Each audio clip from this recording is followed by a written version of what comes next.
네, 성재씨 그 자리에 서셔서 왼쪽 끝쪽부터 봐주시기 바랍니다. 다양한 작품을 통해서 정말 인상 깊은 연기를 보여주고 있는 임성재씨죠. 아마 2025년 임성재 배우의 해가 되지 않을까 싶은데요. 네, 오른쪽 끝쪽을 봐주시고요. 정면 아래쪽. 자, 성재씨 손인사도 좀 부탁드리고요. 네, 왼쪽 끝, 그리고 오른쪽 끝쪽도 함께 봐주시기 바랍니다. 네, 감사합니다. 잠시 후에 모시도록 하겠습니다. 다음은 창모역의 정만식 배우를 모십니다. 바통 터치를 하고, 네, 범죄 추적극에 빠져서는 안 될 정만식 배우입니다. 이번에 정말 젠틀하고 깔끔한 모습으로 왼쪽 끝쪽부터 봐주시죠. 정면 오른쪽 끝쪽을 봐주시고요. 손인사도 좀 부탁드립니다. 네, 정말 굵직한 연기를 보여주실 정만식 배우 잠시 후에 모실게요. 다음은 문영역의 유다인 배우를 모시겠습니다. 네, 자, 모두가 유다인 배우 문영을 쫓고 있습니다. 왼쪽 끝쪽부터.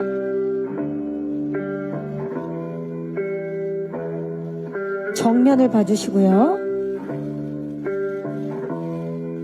오른쪽 끝쪽을 봐주시기 바랍니다. 한 번의 눈빛만으로도 많은 감정을 담아내는 유다인 배우 정면 아래쪽 봐주시고요.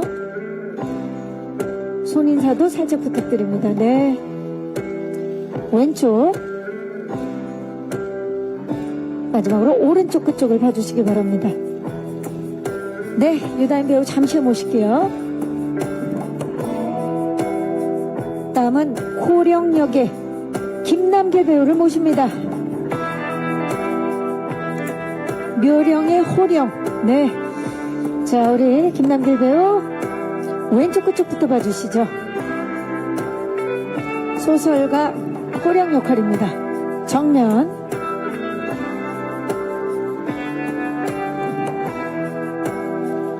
오른쪽 끝쪽을 봐주시기 바랍니다. 정면 아래쪽. 손인사 좀 부탁드릴까요? 네, 왼쪽 끝, 마지막으로 오른쪽 끝쪽을 봐주시기 바랍니다. 네, 김남길 배우 잠시 후 모실게요. 자, 다음은 민태역의 하정우 배우를 모십니다. 네, 거칠게 돌아왔습니다. 왼쪽 끝쪽부터 봐주시고요. 정면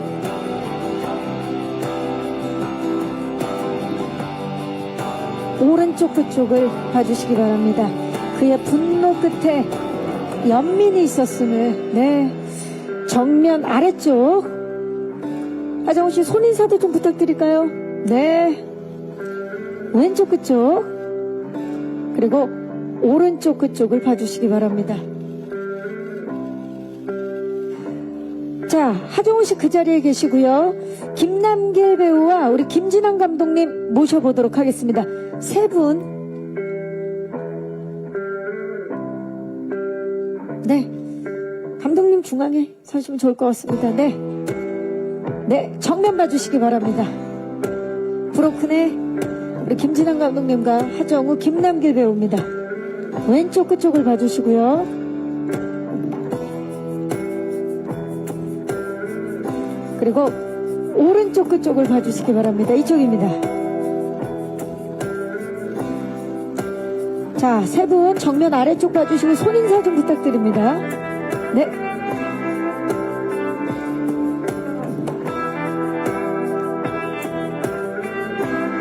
네, 좋습니다. 자, 이제 브로큰의 주역분들 모두 모시도록 하겠습니다. 자, 유다인 씨 임성재 씨, 정만식 씨 모두 함께. 자, 6분 중앙으로. 자, 이 중앙 스티커가 중앙입니다. 가까이 좀 서주시겠어요? 네. 정면을 봐주시기 바랍니다.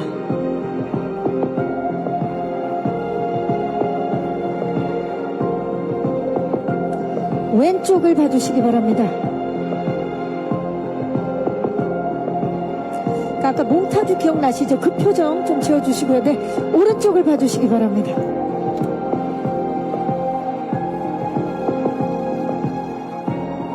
정면 아래쪽. 자, 아무래도 제목이 브로큰이다 보니까 6분 좀 이렇게 가슴을 한번, 예, 네, 가슴을 한번 이렇게, 예, 메어지는 아픔을 좀, 예, 좋습니다. 네, 표정을 브로큰스럽게, 네.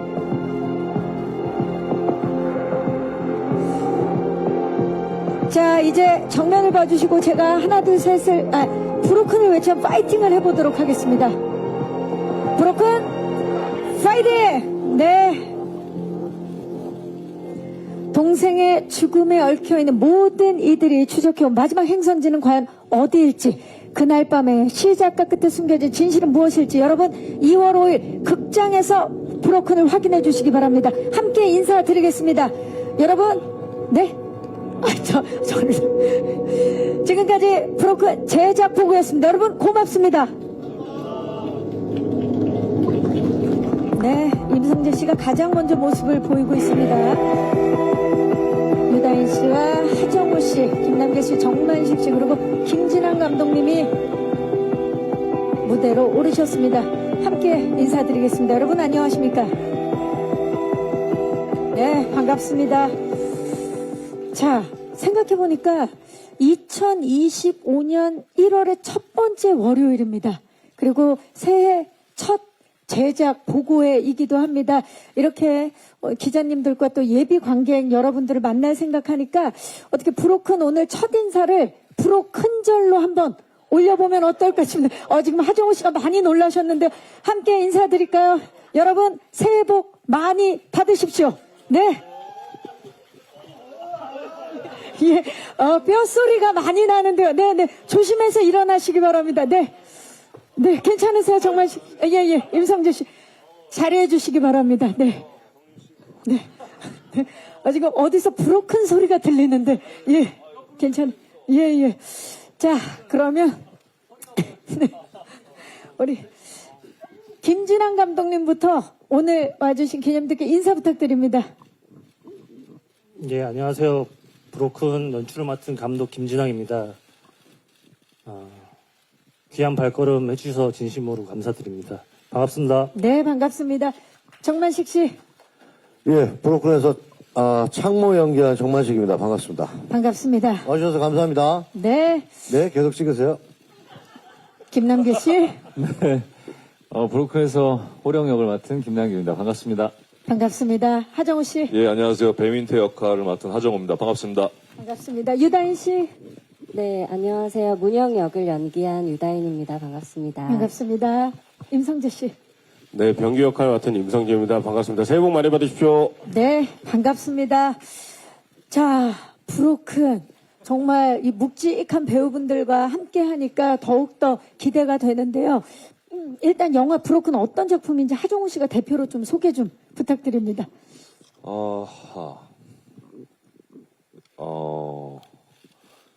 동생이 죽었어요. 그리고선 동생의 아내가 실종이 됩니다. 하루아침에.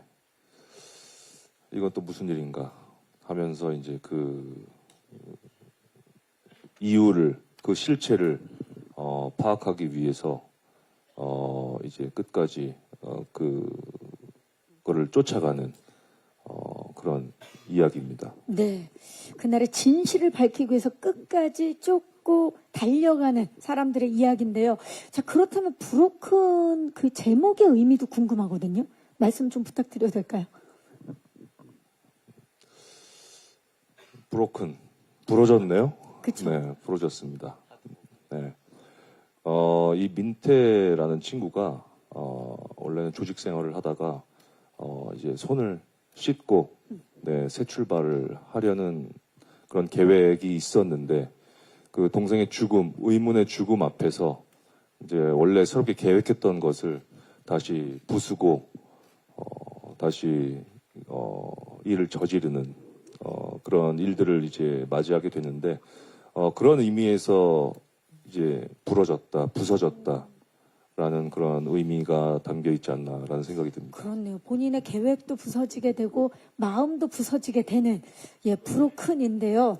자, 그렇다면 사실 또 하정우 씨께 이 질문을 안 드릴 수가 없는 게 윤종빈, 나홍진, 김병호 감독의 시작을 함께한 배우가 또 하정우 씨인데 이번에 손을 잡은 신인 감독님이 바로 김진환 감독님입니다. 그 장편 데뷔작 양치기들을 통해서 부산국제영화제를 비롯해서 유수의 영화제에서 감독상과 시나리오상을 거머쥐었던 감독님이신데요. 그야말로 비범한 필력과 연출력 이미 인정을 받으셨죠. 어떻게 만남이 성사되셨는지 감독님 한 말씀 부탁드릴까요? 예. 예. 저는 이제 개인적으로는 제가 그 영화 학도일 때부터 하정우 선배님하고 작업하고 싶은 마음이 컸었고요. 그래서 언젠가는 한번 꼭 작업을 해봐야겠다라는 생각을 하고 있었고, 그러던 와중에 브로큰이라는 영화를 기획하게 됐고, 시나리오를 작업하면서 민태라는 캐릭터를 만드는 과정에서 브로큰의 제작자이신 한재혁 대표님과 이제 캐스팅에 관한 논의를 하고 나서 그러고 나서 이제 순차적으로 캐스팅이 진행된 것 같습니다. 네. 예. 하정우 씨도 그 캐스팅에 응답한 이유를 좀 여쭤볼까요? 또 우선 저 역시도 양치기들이라는 작품을 굉장히 인상 깊게 봤었고 또 그때 마침 사나이 픽처스 한재석 대표님은 저랑은 굉장히 깊은 인연이 있죠. 그렇죠. 네, 베를린을 시작으로 군도 같은 작품을 같이 함께 하면서 자주 얼굴을 보는 사이예요. 이제 그러다가 이제 대표님께 이 시나리오의 이야기를 듣고 근데 마침 그때 이 작품을 결정할 때쯤에 저 역시도 이러한 좀 새롭고 뭔가 거칠고 뭔가 클래식한 작품들을 굉장히 찾고 있었는데 마침 제안을 받게 되어서 그때 딱 마음이 맞았던 것 같아요. 또 원하던 시나리오를 받게 된 거죠. 자, 지금 보시면 아시겠지만 얼굴에 곧 서사인 연기파 배우분들이 이 자리에 함께하고 계시는데 그렇다면 우리 배우분들이 이 작품을 선택한 이유 한 분씩 좀 여쭤볼게요. 임성재 씨. 저요. 예. 좀 뭐 물불을 가릴 처지가 아니었고요. 한 작품이라도 더 해야 되는 상황이다. 예. 농담이고요. 우리 감독님께서 저기 또 먼저 이렇게 하자고 해주셔서 너무 감사한 마음에 또 제가 좋아하는 우리 선배님들이 또 계셔서 너무 영광스러운 마음에 하게 됐습니다. 네. 앞으로는 농담을 뒤에 해주시길 바라면서 예. 알겠습니다. 유다인 씨. 저도 선배님들하고 같이 할 수 있는 기회인 것 같아서, 그게 가장 큰 이유였던 것 같고요. 제가 연기한 캐릭터가 약간 미스터리한 부분이 있는데, 그런 부분이 제가 가진 어떤 외형적인 부분이 잘 맞을 것 같아서, 잘 어울릴 것 같아서, 네, 하게 됐습니다. 네. 그 캐릭터에 대한 매력과 그리고 또 함께하는 배우분들에 대한 믿음. 김남계 씨. 제가 제안받았었을 땐 사실은 정우 형 이야기 하기 전에 원래는 정만식 씨가 캐스팅이 먼저 돼 있었던 걸로. 그래서 정만식 씨가 하면 이번에 한번 같이 호흡을 한번 맞춰보고 싶다라고 얘기를 했었고, 그리고 정우 형이랑 두 번째 그 예전에 있었던 클로젯하고 또 다른 장르.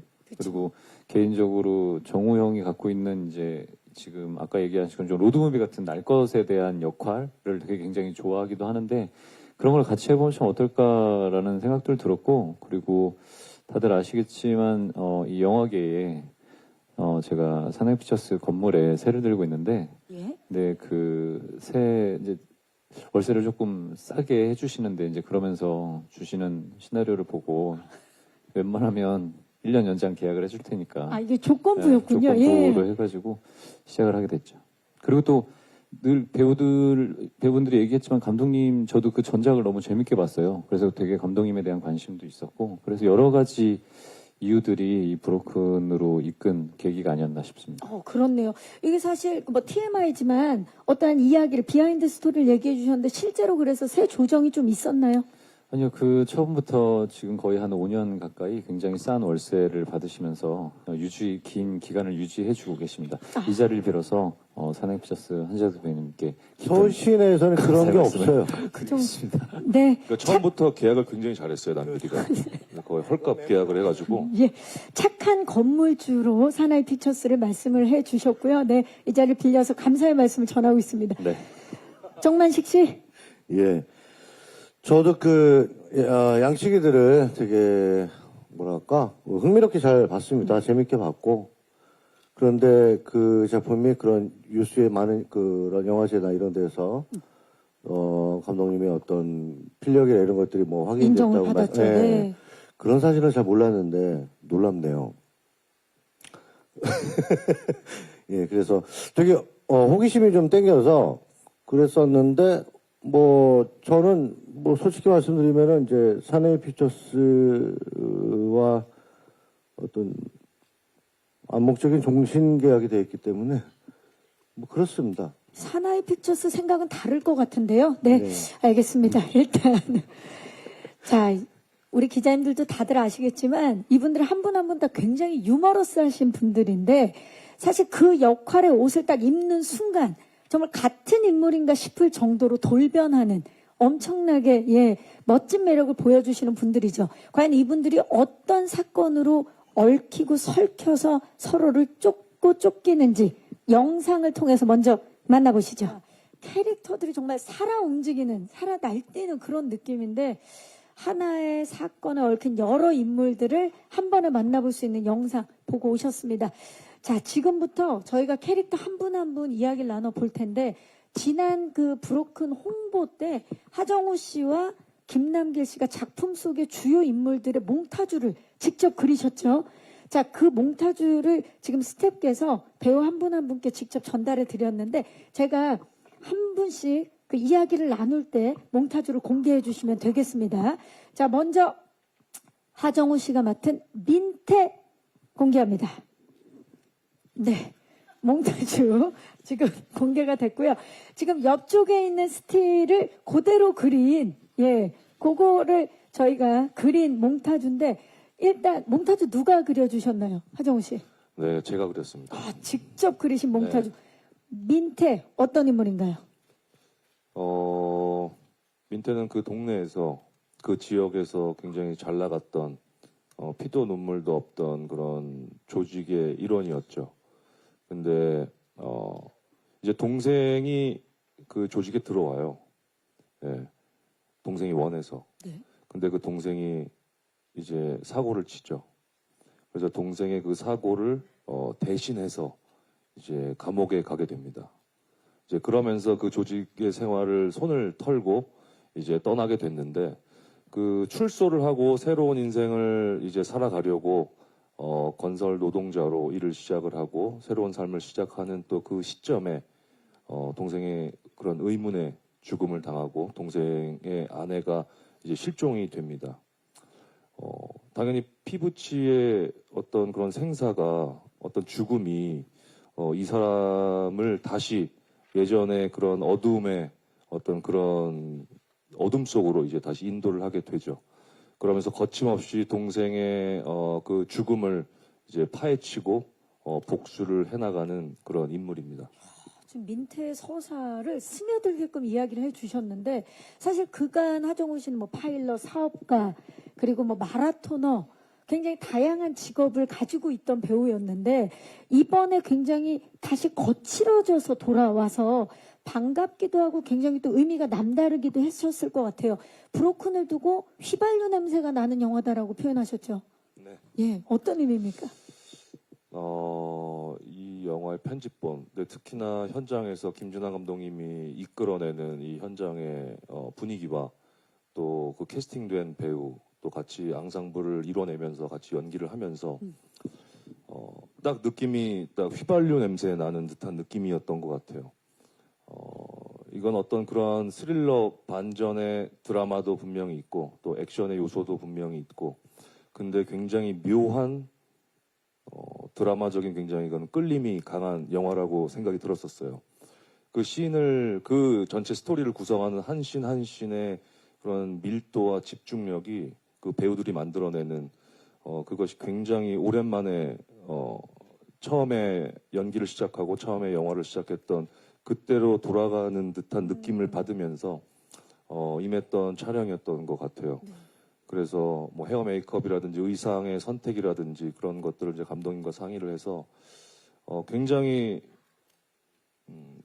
직감적으로 본능적으로 그런 것들을 하나하나 선택을 하면서 준비를 했던 작품이 아니었나라는 생각이 듭니다. 자, 모습에서도 느껴집니다. 굉장히 거칠고 언제 진짜 불이 붙을지 모르는 일촉즉발의 모습을 보여주고 계시는데 사실 본인이 가진 건 몸뚱아리 하나뿐인 사람이 하나뿐인 가족인 동생을 잃고 정말 그 분노를 추적으로 행하는 그런 인물인데 형이 어떤 감정을 가졌을 거라고 생각하고 연기에 임하셨나요? 이 민태가. 일단 동생의 죽음을 알고 나서는 이 사람의 호흡이 바뀌게 됐던 것 같아요. 이 세상을 바라보는 데 있어서 어떤 시선의 초점까지도 이제 달라지게 된 거죠.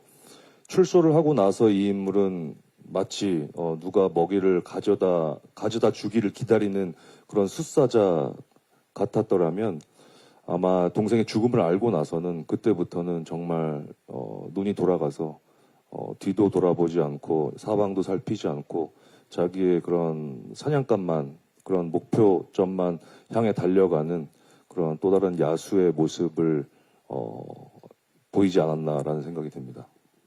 지금 막 이야기 듣는데 독수리도 막 연상이 되고 그러네요. 독수리가 연상이 되긴 하지만 뭐 호랑이나 사적과가 아닌가라는 호랑이. 생각을 합니다. 사자 좋습니다. 공개합니다. 자, 몽타주 공개해 주시죠. 저기 죄송한데 본인이 그리셨나요? 네, 죄송합니다. 그 비루한 그림 실력 때문에 아닙니다. 표현을 한다고 했는데. 네, 호령을 그려 주셨는데 호령 어떤 인물인가요? 묘령의 인물입니다. 그 소설가 베스트셀러 작가긴 한데 아까 이제 정우 형이 얘기하신 것처럼 동생의 죽음에 관련된 것들의 어떤 내용이 소설책에 어느 정도가 좀 담겨 있어서 그 소설에 대한 내용, 그게 현실적으로 일어난 것들에 대해서 쫓고 또 쫓기고 도망치고 어떤 진실을 찾아가는 그 사건 안에서 좀 삼자 입장에서 두고 볼 수도 있는데 이 소설이 직접적으로 관련이 있다라는 사실을 알고 거기에 대해서 이제 그 사실은 뭐 소설과 명예를 지킨다라기보다는 그 이야기를 듣고 소설 안에 쓰여 있는 책임감들을 가지고 그 진실을 쫓는 또 하나의 이제 추격자. 네. 소설가이면서 묘령에 쌓인 그런 인물이에요. 자, 하정우 씨가 사실 이 작품 속에서 동생을 잃고 추적을 시작하는데 연예계 대표 동생이 또 김남길 씨 아니겠습니까? 하정우 씨에게 있어서 클로젯에 이어서 이 브로큰까지 이번 또 두 분의 절친 브로 큰 재미 굉장히 지금 기대가 되는데 어떻습니까? 그 전작에서도 맞춰보기도 했지만 사실 이게 같이 작품을 했었던 배우들하고 또 다음 작품에서 만나고 그리고 친분이 있는 배우들하고 하는 것들에 대한 단점이 있을 수도 있겠지만 너무 친한 것 때문에 근데 그거에서 오는 장점들이 분명히 더 큰 것 같아요. 그리고 워낙 뭐 얘기하지만 유머러스한 배우기도 하고 그리고 현장을 항상 즐겁게 하는 형이기도 한데 이번 현장에서는 진짜 그 날 것 같은 애 느낌이 되게 나이 서 있는 느낌들을 많이 봤어요. 그래서 그 캐릭터를 표현하는 데 있어서 그래서 평상시에는 되게 재미있고 즐거운 형인데도 이 브로큰의 아까 얘기한 캐릭터적으로 접근하는 방식이 저는 사실은 처음 보는 광경이었으니까 그 전에 이제 뭐 보였던 모습들이나 작품적으로 보였던 모습들을 봤었지 그런 캐릭터를 표현하는데 이제 이렇게 표현을 하는구나라는 거를 저는 이제 왜냐면 클로젯도 어떻게 보면은 심각하다라고 하지만 이것만큼의 좀 더 어떻게 좀 깊은 찐득한 느낌들이 아니었다라고 생각을 했는데, 그래서 여기에서 사실 개인적으로 아까 얘기한 것처럼 되게 좋았던 팬으로 바라보는 입장에 대한 그 배우 하정우의 모습들을 볼 수 있었고, 그래서 자연스럽게 그렇게 연기를 하면서 호흡들이 그냥 편안하게 잘 맞춰지는 것 같아요. 그래서 되게 즐겁지 않았나 싶습니다. 그랬을 것 같아요. 또 친하지만 또 처음 보는 생경한 그런 모습들 이번 작품을 통해서 만나볼 수 있을 것 같습니다. 김남길 씨의 인생 캐릭터면 뭐 다양한 캐릭터들이 있지만 비담이 있지 않습니까? 비담에 이어서 이번 작품에서는 미담을 담당하고 있는 거 알고 계세요?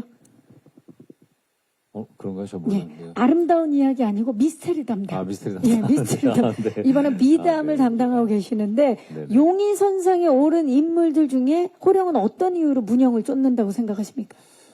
아까 말씀드렸다시피 책임감 때문이라고 책임감? 생각해요. 이 이야기가 이야기한 상황을 그대로 현실로 나타났는지, 아니면 그렇게 이야기를 했기 때문에 이야기를 써서 그게 현실로 비슷하게 또 반영이 됐는지에 대한 그 두 가지를 가지고 고민을 좀 한다고 생각하거든요. 그래서 이 어쨌든 영화를 보시면 아시겠지만 나한테도 어느 정도 책임감이 있고 그 이야기를 실타래를 이제 여러 가지 미스터리 인물들 중에 저는 찾아야 될 사람이 있고 거기에 대한 진실을 좀 명확하게 들어야겠다, 또 지켜야겠다라는 생각들이 들어서 좀 다른 방향으로 찾아가는 그런 느낌인 것 같아요. 하정우 씨도 그렇고 김남길 씨도 그렇고 이번 작품 중 좀 새로운 결의 모습들을 네네. 만나볼 수 있지 않을까 기대가 되고요. 자, 왜 많은 사람들이 그녀를 쫓는 걸까요? 유다인 씨, 문영 공개해 주시죠. 네. 네. 하정우 씨가 그려주신 건가요? 네. 앞으로 좀 비춰주시고요. 네. 문영 어떤 인물인지 소개 좀 부탁드립니다. 문영은 석태랑 같이 살고 있고요. 노래 주점에서 일하고 있고, 어느 날 석태가 죽은 날 밤에 사라지게 되는, 흔적도 없이 사라지게 되는 그런 약간 미스테리한 캐릭터입니다. 자, 흔적도 없이 숨어버린 묘령의 여인. 예. 모두가 지금 유다인 씨만을 쫓고 있는 그런 상황인데, 이런 주요한 역할, 그러니까 모두가 나를 쫓고 있다라는 그런 부담감도 있었을 것 같고, 문영을 연기하는 데 있어서 어떤 점에 가장 중점을 두셨나요? 아무래도 미스테리한 캐릭터이기 때문에 많은 걸 표현할 수는 없지만, 그래도, 이 캐릭터가 가지고 있는 아이만큼은 반드시 지켜내겠다는 그런 마음과 또 지칠 대로 지쳐있는 석태로 인해서 그런 모습들을 표현하려고 했던 것 같아요. 모성의 마음과 그리고 피폐하고 지친 모습을 좀 표현하려고 했다. 아, 좋습니다. 자, 감독님께서 10년 만에 드디어 유다인 배우를 캐스팅했다라고 말씀하셨는데 어떤 스토리가 있는 겁니까, 감독님? 아, 예. 딱히 특별한 스토리가 있는 건 아니고요. 예. 예. 지금 이 정도 질문이면 있어야 됩니다, 예, 스토리가. 예. 근데 이제 제가 한 13년 전에 해화동이라는 영화를 굉장히 인상 깊게 봤었습니다. 진짜 열연하셨죠. 네, 예. 그때 유다인 배우님은 처음 뵀었는데 어떤 장면에서 대사 없이 어느 한 곳을 멍하니 바라보는 어떤 샷이 있었거든요. 그걸 보면서 이제 묘한 미스터리를 느끼면서 또 어떻게 바라보느냐에 따라서 그 인물의 감정을 제가 느끼고 있다는 거를 예, 느꼈거든요. 네. 예, 그래서 언젠가는 한번 같이 한번 작업을 꼭 했으면 좋겠다라는 생각을 하고 있다가 이번에 브로큰에서 문영 캐릭터를 만들어 가면서 유다인 배우님을 떠올리게 됐고 횟수를 계산해 보니까 그게 10년이 넘어서 그렇네요. 그런 스토리가 만들어지지 않았나 하는 생각이 듭니다. 그때 유다인 씨가 전해줬던 그 표정과 그 미스테리가 너무 인상적이었던 거죠. 그렇죠. 예, 그래서 브로큰까지 이어졌는데 알고 계셨어요, 유다인 씨? 얼마 전에 인터뷰하면서 감독님한테 처음 듣게 됐어요. 네. 그래서 참 감사했어요. 전작이 중요한 게 그죠. 언제 어떤 분이 그 모습을 보고 그 다음 캐릭터랑 연결될지 모르겠다. 10년이 이어지는 이야기입니다. 대단합니다. 네. 창모 역할을 맡은 정만식 씨를 만나봐야 되는 이분의 몽타주가 저는 개인적으로 가장 궁금합니다. 공개해 주시죠. 와, 몽타주, 지금 하정우 씨, 그 작가분께서 굉장히 지금 만족을 하고 계신, 김남길 씨가 그러셨어요? 김남길 씨, 지금 정만식 씨도 처음 보시죠? 저는 처음 봐요. 예, 김남길 씨, 네네. 본인이 그린 거 맞습니까? 네네. 지금, 저는 사실 하정우 씨가 그린 줄 알았거든요? 아니, 정우영 그림을 조금 따라하기도 했는데 제가 근데 그렇지만 눈을 너무 매력적으로 그린 것 같아요. 네, 창모, 어떤 인물입니까? 정만식 씨. 예, 그 영화가 진행되는 그 도시에서 도시의 어느 조직 창모파의 보스입니다. 예. 끝입니까? 그런데 뭐 속태가 없어졌다고 민태가 찾아와서 파일로 보냈던 걸로 기억을 해요. 지금 약간, 예, 지금 보니까 창모처럼 이야기를 하시는. 아니, 제가 그 도시에서의 그 작업을 이제 다른 조직들과의 그런 마찰도 있었고 해갖고 그 대사에 나오거든요. 이제 그만 전쟁하고 싶다고. 전쟁 같은 거 이제 그런 거 하는 거 아니라고. 그래서 우리랑 관련이 없는 것 같은데 다른 데 가서 알아봐라. 나도 경찰 조사 받고 왔다. 얘기를 다 하고 보냈는데 많이 여기저기 돌아다니더라고요. 그래서 저는 그렇게 대화를 잘 나눴던 것 같은데. 지금 누가 봐도 창모가 돼서 화법 자체가 창모와 1인칭으로 지금 말씀을 해주고 계세요. 대단합니다. 사실 다들 느끼시겠지만 범죄 추적극 하면 정만식. 조금만 더 기품 있게 웃어주시기 바랍니다. 정만식 하면 또 이런 카리스마를 빼놓을 수가 없는데요. 범죄 장르를 이제 다수 섭렵하신 장인으로서 브로큰만의 매력 그리고 창모만의 매력을 좀 말씀해 주시죠. 브로큰은 이제 한 남자가 결심했는데 그 결심이 무너지면서 다시 그 과거로의 그 회귀라고 할까요? 다시 기억하고 싶지 않은 그런 그 모습을 다시 찾게 되면서 다시 뭔가 이야기의 진실을 찾고자 막 이렇게 헤매는 그 이야기인데 저는 이제 할 얘기가 별로 없었는데 찾아와서 그냥 제가 알고 있는 이야기만 해준 거고요. 창모 역할을 하려고 사실은 제가 처음으로 이렇게 요런 역할 말씀하신 대로 어떤 추적 감금 협박 이런 역할들을 많이 하면서 했던 역할들 중에 가장 깔끔하고 말끔합니다. 깔끔 말끔. 네, 그리고 말도 지저분하게 하지 않고요. 되게 간결하고. 제 기억으로는 아주 짧고 간결하고 그리고 뭐랄까요? 젠틀한가요? 또 되게 젠틀하고 품위 있게 아마 대화를 나눴던 것 같아요. 이렇게 좋습니다. 여유 있게 얘기를 나눴던 것 같아요. 깔끔하고 말끔하고 젠틀한 네, 정만식 씨의 모습, 창모의 모습 기대해 주시기 바라면서 점점 지금 몽타주가 공개될수록 하정우 씨는 워낙 또 유명한 또 화가기도 하시지만 김남길 씨의 재능이 지금 새롭게 밝혀지고 있어요. 지금 네. 강풀 작가님도 놀랄 법한 지금 몽타주들이 나오고 있는데요. 과연 마지막 임성재 씨의 몽타주는 어떤 분께서 그리셨을지 병규 공개합니다. 갑자기 느낌이 훅 달라지는데요. 자, 이 몽타주 누가 그리신 겁니까? 김남길 씨, 무슨 일이 있었던 거예요? 네, 죄송합니다. 예. 네. 저건 끌적거린 것 같은데요. 임성재 씨 괜찮으세요? 본인 몽타주? 저거만큼 저를 잘 표현할 수가 없다고 생각을 합니다, 이게. 왜냐면은, 병규라는 애가, 사실 저 눈을 보시면, 네. 이렇게 우리 옛날에 연필 떼지 않고 한 번에 그리기처럼, 네. 이렇게 단순하게 되어 있잖아요. 병규가 그런 애거든요. 그렇지. 그걸 정확하게 간파했다. 예. 대단합니다. 아주 심플하고, 딱히 앞뒤가 별로 없는, 보이는 게 다인. 보이는 게 다인. 그래서 우리 형을 잘 따라서 보좌를 해주는 그런 역할인데, 안성맞춤으로 그려주셨습니다. 대단합니다. 그림도 네. 그림인데 굉장히 그 해석이, 예. 놀랍고요. 사실 민태와 함께 차에서, 그러니까 추적을 계속 동행하는 인물 아닙니까? 맞습니다. 경규가? 예. 그런데 정작 촬영 때 계속 차에만 있었다는 이야기가 네. 있어요. 차에서 어떤 생각들을 좀 하셨는지. 뭐 언제 내릴까 이런 생각들도 좀 하고, 이렇게 뭐 내 다리에 문제가 있었는지 그런 생각도 좀 하다가 감독님께서 네. 이게 지금 내릴 때가 따로 있다.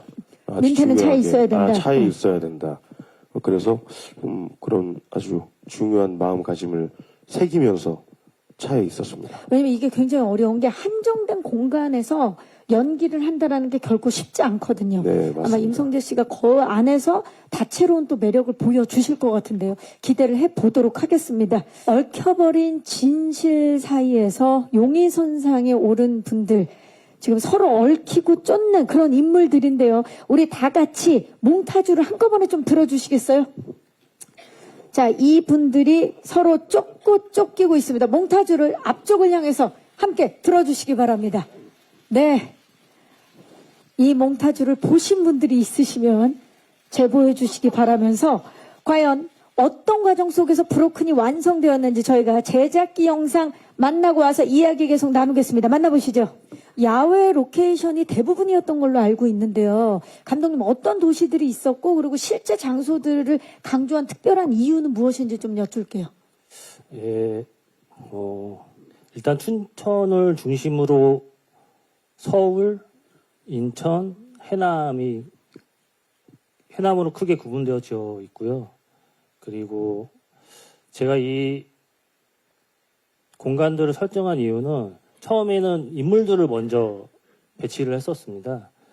민태가 이제 추적하는 과정에서 만나는 인물들을 먼저 세팅을 했었고, 그 과정 안에서 조금 더 명확한 분위기와 그 공간의 어떤 구분점을 보여줘야겠다라는 생각에서 이제 그런 공간들을 만들어 나갔습니다. 그리고 야외 로케이션이 많았던 이유는 짧은 순간 안에 좀 더 확실하고 명확한 어떤 이미지를 관객들에게 전달해 줘야겠다라는 생각을 했었고요.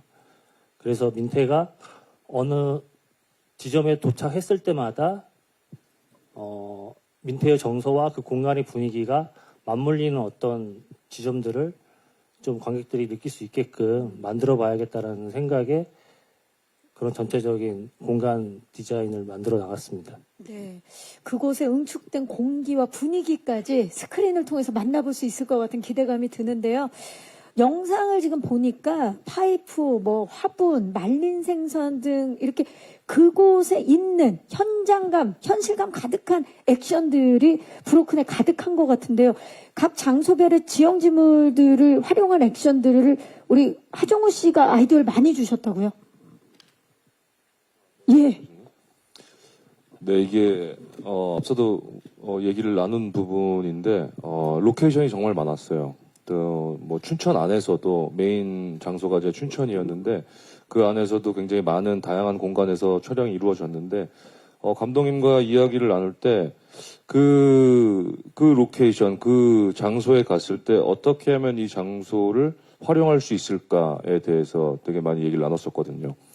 특히나 액션씬 같은 경우는 이제 그 장소에 갔을 때 지형 지물이라든지 거기에 세팅된 소품들을 자연스럽게 뭐 액션에 녹여내서 이용을 하면 훨씬 더 사실감이나 극적 재미가 배가 되지 않을까라는 생각에 감독님과 굉장히 그런 로케이션 가서 주위를 많이 살펴보면서 리허설을 하고 준비를 했었죠. 현장감과 그 사실감이 굉장히 느껴질 것 같은데 특히 이렇게 거친 작품에서의 하정우 씨의 먹방이 늘 빛을 발하는데 아까 그 영상 보니까 이번에도 먹방이 있더라고요. 네, 칼국수. 네, 기대됩니다. 감사합니다. 네. 정만식 씨는 이번에 매 작품마다 다양한 액션들을 보여주셨는데 이번에는 몸으로 하는 액션 못지않은 노래 액션이 있다고 들었습니다. 맞습니까? 예. 예.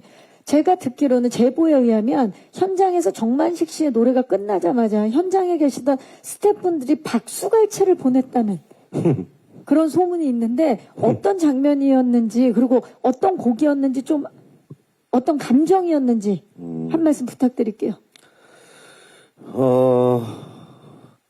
장면은 정확하게 설명드리기 좀 뭐하고요. 스폰가요? 네. 네네네네. 그냥 뭐, 술 한잔하고, 예, 뭐, 함께 또 이렇게 젊었을 때, 민태랑 함께, 석태랑 같이 조직을 함께 했었던 어떤 친구를 그리워하면서 노래는, 부르는 노래였고요. 아마 또 제가 기억하기로는, 곡을 만들었죠. 예. 아, 이 작품을 위해서. 네, 황상준 감독님, 음악 감독님이 직접 만드시고 가사도 쓰시고 하셔서 아마 그런 걸로 알고 있습니다. 그 노래 멜로디가 좀 기억이 나세요, 지금? 전혀요. 전혀요? 네. 저희가 작품을 통해서 봐야 되겠군요. 네, 그럴 것 같아요. 예. 어른의 노래라고 제가 제목을 알고 있는데요. 그렇군요. 예. 과거 우리가 그 90년도 후반, 뭐 2000년 초반에 어떤 어른스러운 락 발라드 뭐 이런 느낌으로 생각하시면 될 것 아, 같습니다. 발걸음 같은 느낌인가요? 그렇게 좀 찌질하진 않아요. 예. 예, 그냥- 그 가사처럼 예, 그렇지 않고 남자 이야기예요. 남자 이야기. 네네네. 진짜 어른의 노래 네네. 기대해 보도록 하겠습니다. 유독 우리 유다인 씨만 아무래도 쫓기는 인물이다 보니 되게 외로웠을 것 같고, 예, 그랬기 때문에 더 아쉬웠을 것 같아요. 어떠셨나요? 네, 선배님들이랑 같이 작품을 한다고 해가지고 조금 기대를 하잖아요. 호흡도 맞춰볼 수 있고, 연기도 같이 해볼 수 있고, 대사도 이렇게 맞춰볼 수 있고. 근데 저는 계속 도망만 다녀가지고, 그럴 수 있는 기회가 없었어요. 계속 혼자 있는 게 많아서, 그래서 그게 좀 아쉬웠습니다. 그렇죠. 근데 그럼에도 불구하고 현장에서 김남길 씨 때문에 웃음 참는 게 힘들었다고요? 이건 무슨 얘기입니까? 유다인 씨가 저희 스텝에게 제보를 해주셔서 우참 챌린지였다. 우리 그런 게 없어. 왜냐면 아까 아니, 본인은 웃음 기억이 없나 보네요. 제가 제보를 잘못 받았나요? 이게 유다인 배우 제보라고 지금 이렇게 있는데. 근데 아까 예. 잠깐 영상에서 되게 많이 웃고 있더라고요.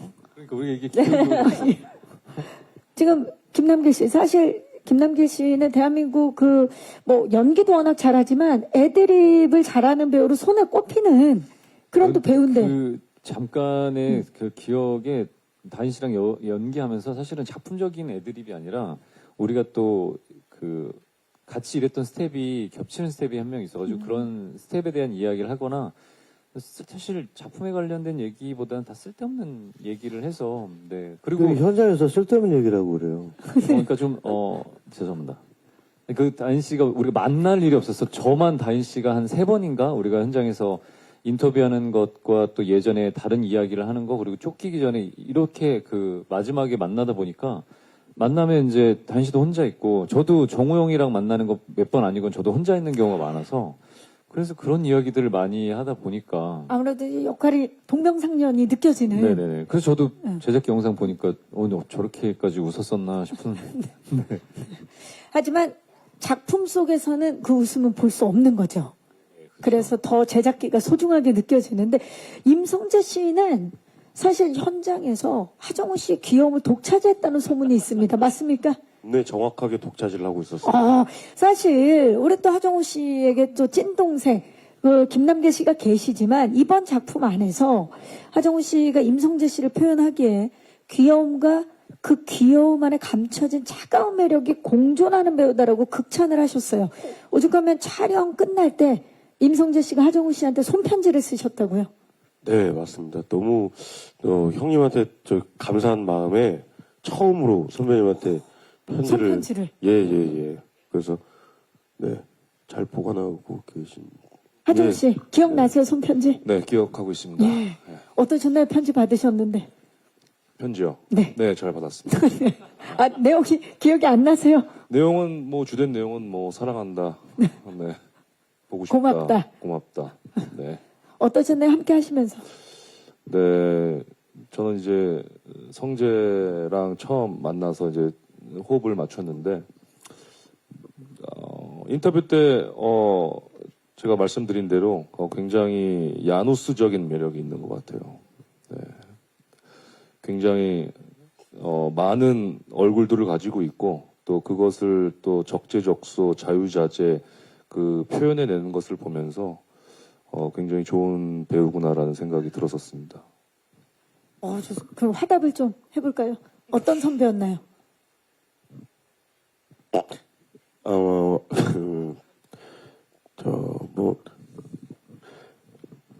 참, 좋은 사람이구나. 생각이 너무 많이 웃겨주셔가지고, 사실은 아까 우리 다인 선배님이랑 형님 그 애드립 그 부분이 아마 저랑 정우 형님 제보 같아요. 제가 웃음을 못 참느라고 좀 많이 혼나서. 성재 씨가. 그래서 저는 실제로 진한 감독님한테 좀 혼이 좀 났습니다. 그 정도로 예, 웃느라고. 너무 웃느라고. 예. 그래서 뭐, 더할 나위 없이 좋은 선배님이셨다. 그래서 성재 씨 차에서 예. 그렇게 웃고 저도 얘기하니까 생각나는데 정호 형이 한참 웃겨서 한참 웃다가 문 닫고 나와서 컷하면 그렇게 인상을 쓰시더라고요. 성재 씨가. 네, 성재 씨가. 그래서 이게 연기가 힘들어서 그런가 보다 했었는데 그게 아니었군요, 성재 씨. 네, 다양한 제보들이 나오고 있고요. 자, 정말 웃을 때 웃지만 큐가 들어가는 순간 완전히 다른 모습을 보여주는 지금 5 배우분들과 함께하고 있는데 이제 마이크를 오늘 와주신 기자님들께 넘겨보도록 하겠습니다. 네, 안녕하세요. 데일리아의 홍정선입니다. 반갑습니다. 네, 영상도 그렇고 지금 앉아 계신 뒤에 오른쪽 화면에 그 민태가 들고 있는 저 배관 파이프라고 해야 될까요? 네네. 저 배관봉이 굉장히 인상적인데 추격자 때 망치만큼 굉장히 짧은 영상인데도 보면서 떨었고, 사실 우리가 이제 액션 영화를 볼 때 새로운 액션 시퀀스나 새로운 무기를 보면 굉장히 좀 심리적인 타격이 큰 것 같아요. 근데 오늘 영상 속에서, 그 하비에르 바르뎀의 가스통도 생각이 났고, 맷 데이먼의 우리가 펜이라든가 잡지, 수건 이런 거 새로운 거 가지고는 굉장히 쾌감이 있는데, 이제 무기를 보면서 많이 좀 기대감이 커졌는데, 감독님께 묻고 싶습니다. 저 무기를 특별히 고안하신 이유, 또 어떻게 작품 속에서 활용하셨는지 묻고 싶고요. 정호 씨는 저 배관 파이프를 만나서 또 어떤 연기를 생각하셨는지 궁금합니다. 네, 감독님. 예, 제가 대학 시절에 단편 영화 제작비를 보려고 배관 설비 현장 일을 했었습니다. 네. 예, 그래서 그때가 겨울이었는데 오전에 아침에 가서 늘 하는 일이 파이프를 재단하고 자르고 이제 그날 이제 작업에 필요한 파이프들을 정리하는 일이 늘 그날이 시작이었었는데, 근데 너무 추워서 그 파이프가 되게 차갑고 날 서 있다는 느낌을 되게 많이 받았었거든요. 그래서 그 파이프를 재단하면서 이 파이프로 맞으면 정말 많이 아프겠다라는 생각을 하면서 그런 생각에서부터 뭔가 출발을 했었고, 그러다가 이제 민태라는 직업을 건설 노동자로 설정하게 되면서 제가 경험했었던 그 배관 설비라는 파트를 맡겨보자라는 생각에 이제 지금의 어떤 저 파이프가 탄생하지 않았나. 감독님의 삶이 영화에 녹여져 있고 꿈을 꾸면서 했던 일에서 또 고안했던 그 부분이라 어떻게 보면은 그 다른 사람이 이 파이프를 보는 느낌과 우리 김진환 감독님이 보는 파이프의 느낌은 되게 또 다르지 않을까 싶은데, 자, 하종우 씨는 연기를 하면서 이걸 파이프를 들고 어떻게 연기를 해야 되겠다. 이 영화의 시나리오 시작은 제가 감독님께 이제 이야기를 들었었죠. 네. 감독님의 어떤 경험적인 부분, 감독님이 정말 잘 아는 이야기, 또 여기에 나오는 인물들, 또 소품들, 장소들이 다 감독님이 직접 또 2차적으로 경험한 모든 이 이야기의 토대가 된 것이 다 감독님 안에서 나온 부분이어서, 또 그 중에 이 기억자 파이프를 감독님이 처음에 이제 어떻게 생각하냐라고 저한테 제안을 주셨을 때 저는 굉장히 새로웠고 참신했고, 오늘 아까 방금 전에 감독님이 말씀하신 그 이야기도 저도 그때 들었었거든요. 이미, 예. 네, 그래서 굉장히 의미가 있다라는 생각이 들었었고, 굉장히 뭔가 사연이 있고 드라마가 있는 어떤 그런 소품이기 때문에, 무기이기 때문에 민트에게는, 그래서 굉장히 잘 맞는다. 민태란 인물에게 참 잘 맞는다라는 생각이 들었었고, 영화를 보시면 확인하시겠지만 저 파이프를 가방에 넣고 다니고 또 후반부에는 종이백에 가지고 다녀요. 네, 그러한 것이 굉장히 아이러니하면서 블랙 코미디적이면서도 굉장히 독특한 그러한 설정이어서 연기하는 입장으로서는 굉장히 흥미로웠던 부분이었던 것 같습니다. 네, 하정우 씨가 뭘 들면 좀 무섭거든요. 자, 이번에는 파이프를 들었습니다, 여러분. 네, 안녕하세요. YTN 김성현 기자입니다. 반갑습니다. 네. 안녕하세요. 저 유다인 배우님이랑 정만식 배우님이랑 임성재 배우님 세 분께 질문 드리겠습니다. 앞서 하정우 배우님께서 그 연기 양상불에 대해서 감탄했다는 이야기를 해주셨는데, 세 배우분들께서 이렇게 현장에서 서로 연기 보면서 감탄했던 순간이나 그 함께 호흡 맞추신 소감 말씀해 주시면 감사하겠습니다. 감탄한 순간이나 함께 호흡을 맞춘 소감. 예. 저하고 이제, 문영하고 잠깐 독대라는 장면이 있는데요. 그때, 글쎄요, 공간도 좁은 공간에서 의자 딱 이렇게 마주보고 앉았는데, 조명도 살짝 어둡고요. 아까 그 노래방이요. 노래방에서. 뭐 잠깐 면담할 게 있어서. 그랬는데, 무서워. 딱히 제가 그 소리를 지르거나 눈을 부라리거나 이러지는 않았던 걸로 좀 기억을 하거든요. 네. 그런데도 되게 이렇게 겁이 질려있는 그 모습을 보고, 아까 김진환 감독님이 그 해화동에서의 그 미세한 떨림이나 이런 그런 긴장감이 보인다는 말씀이 뭔 말인지를 제가 이제 현장에서 보고 되게 놀랐어요. 그래서, 그럴 거라고 예상을 했지만은 예상 이상으로 되게 섬세한 친구구나. 감탄을 하셨고. 예, 참 재밌더라고요. 같이 씬을 만드는데. 연기하는 재미가 생기더라고요. 그게 시너지죠. 예. 네네네. 자, 유다인 씨는 저 가장 기억에 남는 게 있었는데 어떤 영화 다 촬영하고 나서 스틸을 봤나? 근데 하정우 선배님이 그냥 여기 바스트만 이렇게 딱 찍힌 사진이었는데 그냥 영화인 거예요. 그냥 스틸만으로도. 네, 그냥 서 계신 것만으로도 와 그냥 영화다라고 지금까지도 기억에 그게 굉장히 남아 있어요. 네. 네. 정만식 씨는 이제 본인에 대한 이야기를 좀 기대하고 계셨는데, 네. 자, 전혀. 임성재 씨. 괜찮아요. 예. 네, 네. 임성재 씨. 저도 우리 민태 형이랑 계속 차에 있거든요. 예. 근데 그러다 보니까 아무래도 그 답답함이 많이 느껴져요. 그래서 하지만 또 민태가 저를 이렇게 계속 데리고 다닐 만큼 뭔가 신뢰를 하는 것 같은데 또 무슨 말은 안 해주고 알 수 없는 계속 또 밖을 보고 계시거든요. 그래서 문득 그런 차에 있는 장면들이 많이 기억에 남았던 것 같습니다. 아무 말을 하지 않지만 사람을 숨막히게 하는 그 긴장감을 만들어내는 민태의 연기. 네. 예. 거기에 지금 감탄을 했다. 네네. 라는 말씀이신 것 같아요. 가자, 멈춰라. 네. 가자, 멈춰라. 이런 그때서만 하는데. 묵직한 말들이 아주 좋았습니다. 자, 하정우 씨. 다음 질문 한번 외쳐주시기 바랍니다. 긴장감 넘치게. 다음 질문이요? 예. 다음 질문 받겠습니다. 한번. 다음 질문 받겠습니다. 네. 네. 네, 안녕하세요. 저 헤러드팝 이미지 기자인데요. 반갑습니다. 네. 먼저 감독님께 여쭤보겠는데 어쨌든 이거 이름이 원래 야행으로 알려져 있었잖아요. 근데 브로큰으로 제목이 변경됐는데 그 이유랑 좀 의미를 좀 듣고 싶고요.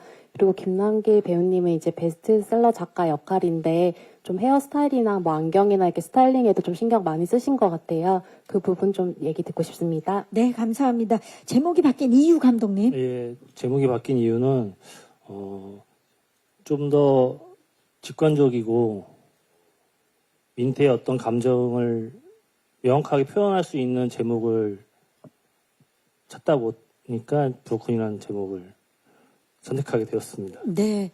더 직관 딱 들었을 때 느낌이 오는 제목으로 선택을 해주셨고요. 저는 사실 야행이 제가 쓴 소설이 야행이어서 이 작품을 아까 그 얘기를 할 호령이 쓴 그쵸? 호령이 네. 쓴 거여서 저는 이 작품을 선택을 한 거였는데 브로큰으로 바꿔서 섭섭하다는 말씀을 이 자리를 빌어서 드리고 이름을 싶고요. 지워드려요?